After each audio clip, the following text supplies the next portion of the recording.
দীর্ঘদিন ধরে সাংসারিক অশান্তি চলছে। এই সাংসারিক অশান্তির পেছনে বিভিন্ন ধরনের কারণ থাকতে পারে, কিন্তু কারণগুলো কিন্তু আনসলভ থেকে যাচ্ছে, সমাধান হচ্ছে না এবং এই বিষয়গুলো আস্তে আস্তে বাড়তে থাকছে। এগুলো বাড়তে বাড়তে যখন একটা সামাজিক সমাধান আপনারা খুঁজে নিচ্ছেন, সেই সময় দেখা যাচ্ছে যতই আপনারা সমাধান খুঁজে নিচ্ছেন, যতই আপনারা ব্যবস্থা করছেন, কিন্তু আপনাদের মানসিকভাবে সমস্যাটা যাচ্ছে না। অকারণেই অশান্তিতে জড়িয়ে পড়ছেন, অকারণেই সমস্যায় জড়িয়ে পড়ছেন।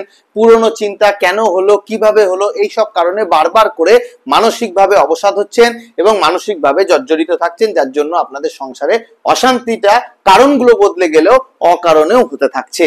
এই বিষয়গুলো কিন্তু হতে পারে পিটিএসডি অর্থাৎ পোস্ট ট্রমাটিক স্ট্রেস ডিসঅর্ডারের লক্ষণ। মানে একটা বিশেষ ট্রমা বা বিশেষ অভিজ্ঞতা আপনার মনের মধ্যে এমন ভাবে জাঁকিয়ে বসেছে, যেগুলো আপনার অবসাদের উদ্বেগের কারণ হয়ে দাঁড়াচ্ছে। তাই এটার জন্য কিন্তু প্রপার কাউন্সিলিং এবং মেন্টাল হেলথ সাপোর্টের প্রয়োজন। তাই এই ক্ষেত্রে আপনারা সমস্যা অশান্তি না বাড়িয়ে একজন মেন্টাল হেলথ প্রফেশনালের সাথে যোগাযোগ করে দীর্ঘ কাউন্সিলিং এর মাধ্যমে মানসিক স্থিতিশীলতা যেরকম আনতে পারবেন, সেরকমই যে সমস্যাগুলো রয়েছে সাংসারিক, সেগুলো সলভ করতে পারবেন।